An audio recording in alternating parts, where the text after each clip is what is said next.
Hi, Robert hier. Dieser Podcast wird euch präsentiert von der Hannover Messe. Wir sagen vielen herzlichen Dank an die Kollegen in Hannover und jetzt geht's los. Robotik in der Industrie. Der Podcast mit Helmut Schmidt und Robert Weber. Hello everybody and welcome to a new episode of our Robotics podcast. My name is Robert Weber and we are back in the USA calling America with Stu. Stu, welcome to the podcast. Thanks for having me again. We have already discussed the topic of robotics as a service, I think 2 episodes back, but today we want to go a little bit more in details. Stu, the USA, from my point of view, is a land of financial institutions. Many trends in banking and financing come from the USA, and you are now saying that robotics as a service is difficult in the USA. Why is that? Yeah, so it's oftentimes because there are so many different financial choices in the USA, and also our tax laws are different here than other countries. So a lot of other companies from other countries have looked at the USA and said, well, it should be easy to go robots as a service because they have software as a service from major software providers that we won't name by name, but most of us have their stuff running on our computers today. But the thing about robots as a service is it's not as easy and straightforward. I mean, it's certainly attractive from the investor's point of view. It's attractive from the customers promoting it point of view, or the resellers and integrators and everybody are selling it, because it adds a services model. It is kind of a camouflage of a lease or a rent to own type situation. So it sounds simple and sounds easy. It creates reoccurring revenue, which is attractive. Mm-hmm. And the challenges start to get to be when you're talking about non-standard equipment. Rental services and leasing services work best when it's something that's a fixed asset. It's like a car, Exactly. You go and rent a car, or you lease a fork truck and it's got a durable life and you can pick it up and throw it on a flatbed and take it out. So all of that sounds good, right? And those are common business models in the US, and you think you can just kind of latch onto that. But the issues start to come up when you start looking more deeply at what's happening with the solutions that are being sold. First off, the solutions are not necessarily easy to install. You just don't push them off of a truck and they start working. It's not a plug and play, right? Yeah. Yeah, and it's just not the case because you have to drill holes in the concrete, you have to install them, you have to add utilities. Sometimes there's on-site integration and other work that has to be done, and that's non-reoccurring, and typically doesn't get captured in the lease because that's labor, and it's other services that go into it. And then when you get to that stage, you hope that the terms have been reviewed carefully to make sure that the specifications and the expectations for performance are well in place and well documented, and the system is proven, which makes, again, custom integration difficult. Because the system should have already passed a factory acceptance test before it was shipped. And then once it's shipped and installed, it has to pass a site acceptance test before the lease is technically able to be executed.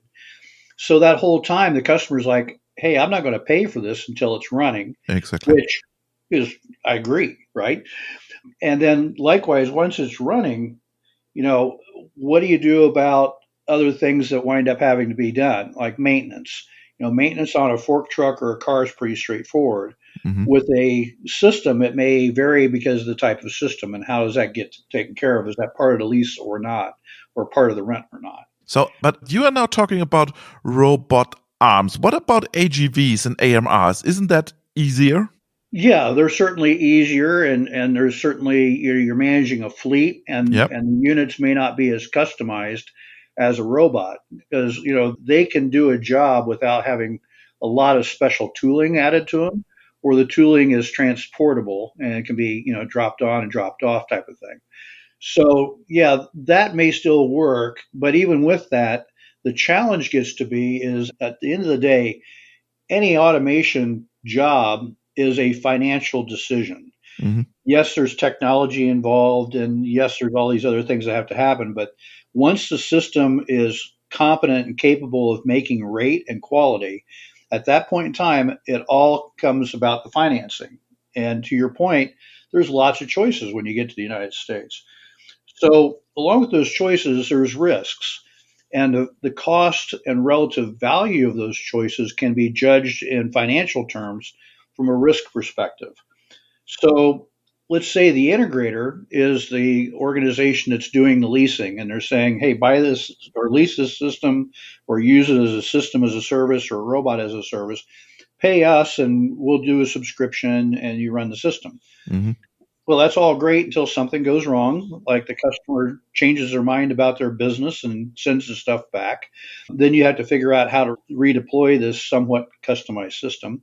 The other challenge is collections. A lot of companies don't like reoccurring fees Yeah. because on the balance sheet, it still shows as a liability. And again, back to the financial side, you would have had to have, in the US, you file what's called a UCC1 document that validates that the integrator or the producer or the owner of the system still owns it, even though it's on somebody else's floor. Well, the second you execute a UCC1 and post it, it shows as a liability against the company and it's a publicly viewable thing. So if that company is working on getting financing, your robot as a service or system as a service is out there visible to the marketplace, that there's a liability there. But what is your opinion? Why do international companies investors believe that the robotic as a service model will work in the US market? Because do they don't listen to you as an expert?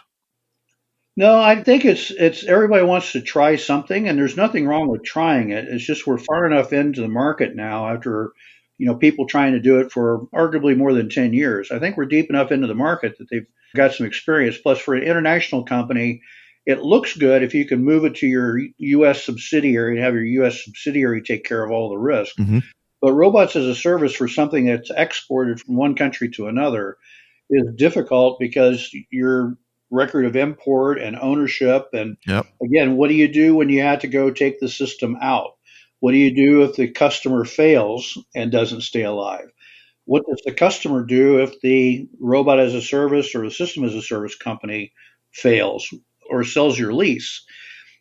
Suddenly you're out of control, along with the complications that many times you monitor the system's health through an internet connection.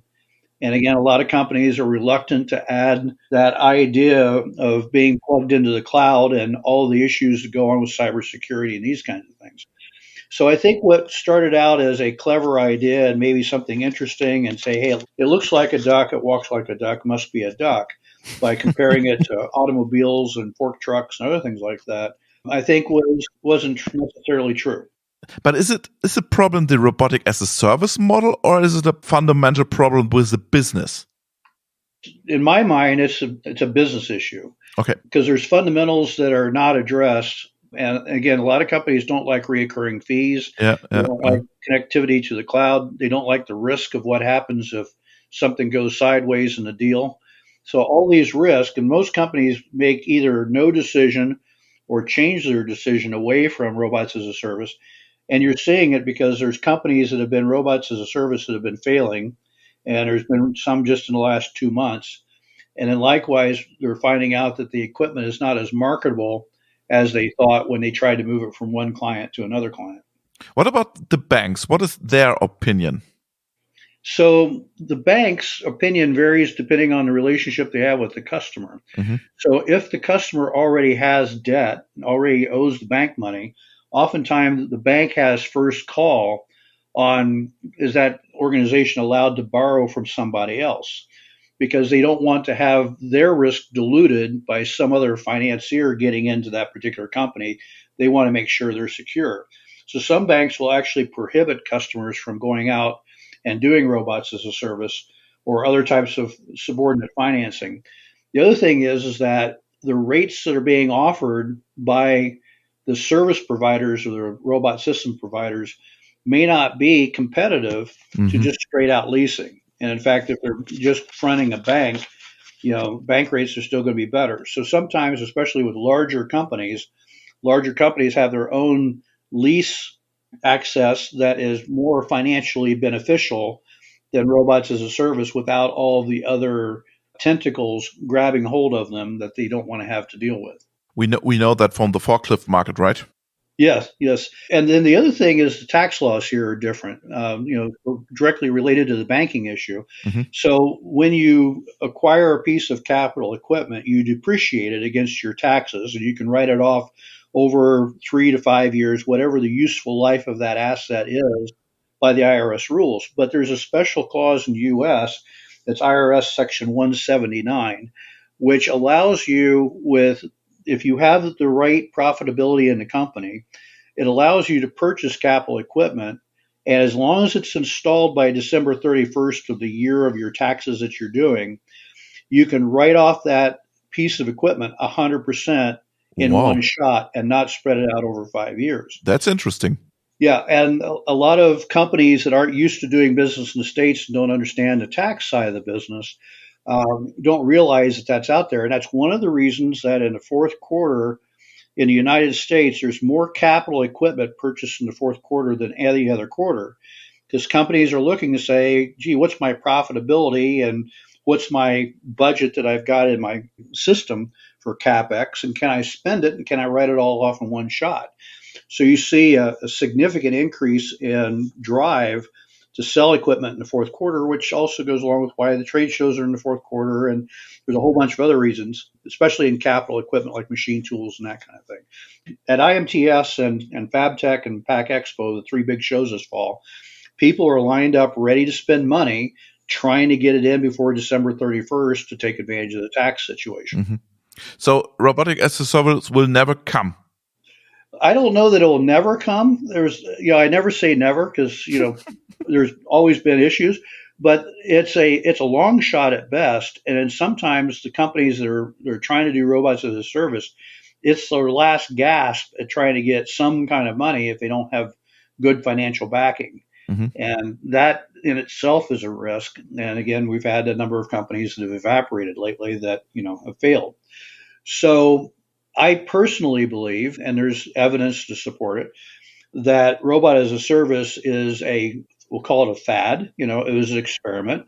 The experiment has arguably not been successful, or otherwise you see a lot more of it. But the other side of it is there's an opportunity. If people understand how to deliver the equipment and fit inside of all the rules and all the options, then you might be successful. So if you have a piece of automation, robot, AMR, whatever, that can be highly standardized and can be moved from company to company easily and can be, in fact, pushed off a truck and just started up and go. And there are systems out there that do that. There's a number of small cobot arc welding systems and other systems now that, in fact, are that way. So if you can get it to that stage, then yeah, it's possible.